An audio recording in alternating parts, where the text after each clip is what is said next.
CSK அணியிலிருந்து 10 கோடி save பண்ணி கொடுத்தாரு அஸ்வின் அவர்கள். அதே மாதிரி எஸ்ஆர்எச் அணியிலிருந்து பாத்தீங்கன்னா 10 கோடி வந்து சேவ் பண்ணி கொடுத்திருக்காரு முகமது ஷமி. எந்த அணிக்கு அவர் போக போறாரு, எஸ்ஆர்எச் விட்டு நான் விலகிறேன் அப்படின்னு மாதிரி சொல்லியிருக்காரு. மும்பைக்கு போவாரா, சென்னை அணிக்கு போவாரா, அதை பத்தி நம்ம பார்க்க போறோம். ராஜஸ்தான் ராயல்ஸ் வந்து ஹெட் கோச் ஆனா பாத்தீங்கன்னா நம்ம தலைவன் வந்து ராகுல் டிராவிட் வந்து நான் இல்லைன்னு சொல்லிட்டு விலகி இருக்காரு. தோனி அவர் கூட க்ளோஸ் சர்க்கிள் வந்து ஒரு விஷயம் சொன்னதான் ஒரு விஷயமே பரப்பட்டு இருக்கு. ஏன்னா நெக்ஸ்ட் சீசன் வந்து பாத்தீங்கன்னா ஒரு கடைசி சீசனா இருக்கும் அப்படின்ற மாதிரி பேசப்பட்டு இருக்கு. எல்லாத்தையுமே நம்ம ஃபுல்லாவே பார்த்தலாம். ஹாய் மக்களே, நான் உங்க ஷாம். நிறைய பேர் வீடியோ பாக்குறீங்க, லைக் பண்ணாம பாக்குறீங்க. லைக் பண்ணிட்டு பாத்தீங்க அப்படின்னா ரொம்பவே சந்தோஷமா இருக்கும். நம்ம வீடியோக்குள்ள போயிடலாம். அதாவது தோனி அவர்கள் வருஷம் வந்து இதே தான் நடந்துகிட்டு இருக்கும். இந்த சீசன் அவர் கடைசி சீசன், இந்த சீசன் அவர் போயிருவார்ப்பா அப்படின்ற மாதிரி ஒரு விஷயங்கள்லாம் போயிட்டு இருக்கும். இப்பவும் பாத்தீங்கன்னா எக்ஸாக்டா அந்த ஒரு விஷயம் தான் வந்து பரவிட்டு இருக்கு. அவரோட க்ளோஸ் சர்க்கிள் வந்து என்ன சொல்றாங்க அப்படின்னு கேட்டீங்கன்னா, அவர் வந்து ரிட்டையர்மெண்ட்டை வந்து அறிவிக்க போறாரு அஸ்வின் மாதிரியே. நெக்ஸ்ட் சீசன் தான் அவரோட கடைசி சீசனா இருக்கும் அப்படின்ற மாதிரி பேசப்பட்டுக்கிட்டு வருது. இது எந்த அளவு உண்மை அப்படின்னு சொல்லிட்டு தெரியவே இல்லை. என்னைய பொறுத்த வரைக்கும் அவர் இந்த மாதிரி சொல்ற ஆள் எல்லாம் கிடையாது. இப்போ ரோஹித் சர்மாவா இருக்கட்டும், இப்ப நம்ம அஸ்வின் அவர்களை பார்த்தோம், அதே மாதிரி கோலி அவர்கள்லாம் எப்படின்னா தன்னை வேணாம் அப்படின்னு சொல்லிட்டு முடிவு பண்ணிட்டாங்க அப்படின்னா அன்னைக்கு மேட்ச் முடிஞ்ச பிறகு கூட அவங்க முடிச்சிருவாங்க. இல்லப்பா அப்படின்னு சொல்லிட்டு ஒரு ட்விட்டர்ல ட்வீட் பண்ணிட்டு போயிட்டே இருப்பாங்க. அதே மாதிரிதான் தோனி செலிப்ரேட் பண்ணி நான் கப் அடிச்சுட்டு போகணும் அப்படின்றதெல்லாம் அவர் நினைக்கவே மாட்டாரு. வீல் சேர்ல வந்து ஆடுவே என்ன சொல்றது காரணம் அப்படின்னு கேட்டீங்கன்னா, தன்னோட ஃபேன்ஸுக்காக தான் பாத்தீங்கன்னா நம்ம பண்ணியே ஆகணும். இவ்வளவு தூரம் நம்மள வந்து மதிக்கிறாங்க, நம்மளுக்காக இவ்வளவு ஒரு அன்பை கொடுக்குறாங்க, அவங்களுக்காக பண்ணுமே, சரிப்பா விளையாடுவோமே அப்படின்னு சொல்லிட்டு ஸ்ட்ரகிளோட நீ இன்ஜுரி இதெல்லாம் ஸ்ட்ரகிளோட சேர்த்து பாத்தீங்கன்னா விளையாண்டுட்டு இருந்தாரு. எப்ப வேணா வந்து பாத்தீங்கன்னா அவர் வந்து ரிட்டையர்மெண்ட் அறிவிக்கலாம் அப்படின்னு மாதிரி தான் நம்மளுக்கு தோணுது. என்னை பொறுத்த வரைக்கும் இந்த க்ளோஸ் சர்க்கிள் அதெல்லாம் விட்டு தள்ளுவோமே. என்னை பொறுத்தவரைக்கும் ஃபிட்னஸ் இதெல்லாம் பார்க்கும்போது என்னைய பொறுத்த வரைக்கும் நெக்ஸ்ட் சீசன் கடைசியா இருக்கலாம் அப்படின்ற மாதிரிதான் எனக்கு ஒரு பச்சி சொல்லுது. மேபி நடக்குமா அப்படின்னு சொல்லிட்டு நம்ம வெயிட் பண்ணி தான் பார்க்கணும். அப்புறமேட்டு சிஎஸ்கேக்காக திடீர்னு ஒரு அனௌன்ஸ்மெண்ட் வந்து அஸ்வின் அவர்கள் கொடுத்திருந்தாரு. அது எல்லாருக்கும் ஒரு சர்ப்ரைஸ், அதிர்ச்சி அப்படின்னே சொல்லலாம். ஒரு சில பேரை ஹர்ட் பண்ண எல்லாருக்கும் ஒரு மகிழ்ச்சினே சொல்லலாம். நம்ம ஆல்மோஸ்ட் சொல்லிட்டு தான் இருந்தோம், அவர் ஆல்மோஸ்ட் ரிலீஸ் பண்ணிடுவாங்க, 9,75,00,000 வந்து சிஎஸ்கேக்கு சேவ்டு தான் அப்படின்னு நம்ம சொல்லிட்டு இருந்தோம். அப்படியே ஆக்ஷன்ல அவர் போனாலுமே எந்த டீமும் அவர் எடுக்கிறதுக்கான வாய்ப்புகள் ரொம்பவுமே குறைவு அவரோட ஃபார்மை பொறுத்தளவு அப்படின்ற மாதிரி சொல்லியிருந்தோம். சரி எதுக்குப்பா நம்ம போயிட்டு ஃபைட் பண்ணிக்கிட்டு, நம்மளே வந்து ரிட்டையர்மெண்ட் அறிவிச்சிருவோம் அப்படின்னு சொல்லிட்டு இன்டர்நேஷனல் இருந்து பாத்தீங்கன்னா ரிட்டையர்மெண்ட் அறிவிச்சாரு. டெஸ்ட்ல ரிட்டையர்மெண்ட் அறிவிச்சாரு. இப்போ ஐபிஎல் இருந்து பாத்தீங்கன்னா ரிட்டையர்மெண்ட் அறிவிச்சிட்டாரு. அது மட்டும் இல்லாம மற்ற வெளிநாட்டு நடக்கக்கூடிய போட்டிகள் SA20 இப்போ டெக்ஸஸ்காவும் இந்த மாதிரி விஷயங்கள்லாம் ஆடுவாரு அப்படின்னு சொல்லிட்டு நம்ம வெயிட் பண்ணி பார்க்கலாம். அவர் இப்ப 10 கோடி சேவ் பண்ணி கொடுத்தாரு. இந்த சைடு பாத்தீங்கன்னா முகமது ஷமி வந்து எஸ்ஆர்எச்க்கு வந்து ஒரு 10 கோடி சேவ் பண்ணி கொடுத்துருக்காரு. நம்ம நல்லாவே சொல்லியிருந்தோம். அதாவது ஒவ்வொரு டீம்லயும் ஒருத்தர் இருக்காங்க, அவங்க கண்டிப்பா வந்து வெளியில அனுப்புவாங்க, ஆக்ஷன் பர்ஸ் வரும் அப்படின்ற மாதிரி. இப்ப மும்பைல இருந்து தீபக் சகார், வில் ஜாக்ஸ் அந்த மாதிரி ஒரு பிளேயர்ஸ் நான் சொல்லியிருந்தேன். அதே மாதிரி டெல்லியில இருந்து நட்ராஜன் வந்து 11 கோடி கிட்ட எடுத்தாங்க, அவரையுமே வெளியில விடுவாங்க அப்படின்ற மாதிரி சொல்லியிருந்தேன். அதே மாதிரி எஸ்ஆர்எச் பொறுத்தளவு இஷான் கிஷன் கூட சரி இப்போ ஒரு சில போட்டிகள் விளையாண்டாரு, மற்றபடி கட்டையை தான் போட்டாரு. அவரை கூட சரி ட்ரை பண்ணுவோம், ஒரு பேக் எண்ட் வந்து விக்கெட் கீப்பரா இருக்கட்டும். மற்றபடி வந்து சமி அந்த அளவு பர்ஃபார்ம் பண்ணல. அவரையுமே நம்ம ஆல்மோஸ்ட் 10 கோடிக்கு மேல போட்டு எடுத்திருக்கோம். அவரை வந்து ரிலீஸ் பண்ணலாம்னு சொல்லிட்டு அவங்க ஒரு மூட்ல இருக்காங்க. காவியா டீம் இருக்கு அப்படின்னு சொல்லிட்டு நம்ம முன்னாடி சொல்லியிருந்தோம். அதே மாதிரி இப்ப அவரே கன்ஃபார்ம் பண்ணிட்டார், நான் வந்து எஸ்ஆர்எச்ல இருந்து வெளியில போறேன், நான் துலீப் டிராஃபி ஆட போறேன், ஆடலைன்னா கூட பாத்தீங்கன்னா ஏசியன் கப்காக தான் இது பண்ணேன் அப்படின்ற மாதிரி ஒரு மனம் திறந்திருக்காரு. என்னைய பொறுத்த வரைக்கும் அவரோட டார்கெட் வந்து 2027 தான் வந்து பாத்தீங்கன்னா வெயிட் பண்ணிட்டு இருக்காரு அப்படின்னு சொல்லலாம். போன சீசன் அவருக்கு ஏன் நல்லா அமையல அப்படின்னு இன்ஜுரி கன்சர்ன், அந்த அளவு பால் அவராலையும் போட முடியல. அப்படி இருக்கும்போது சாம்பியன்ஸ் டிராஃபில நல்லா தான் பர்ஃபார்ம் பண்ணாரு. அப்படி இருந்துமே அந்த பழைய ஷமி இல்லாதனாலதான் பாத்தீங்கன்னா ஒரு சில மேட்ச் வந்து டிராப் செய்யப்பட்டார் அப்படின்னே சொல்லலாம்.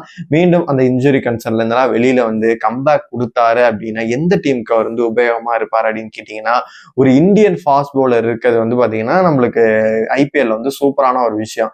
ஏன்னா வந்து இப்ப ஒரு காம்பினேஷன் பார்க்கும்போது ஃபாரின் பிளேயர் ஒரு 4-5 பேர் தான் எடுக்க முடியும். இந்தியன் பிளேயர் வந்து நீங்க எவ்வளவு பேர் வேணா அள்ளி போட்டு போய்க்கலாம். இப்ப வந்து குஜராத் தமிழ்ஸ்ன்ற மாதிரி பாத்தீங்கன்னா 7 பேர் கிட்ட போட்டு ஃபாரின் பிளேயரே எங்களுக்கு தேவையில்லப்பா அப்படின்ற லெவல்ல அவங்க விளையாண்டுட்டு இருப்பாங்க.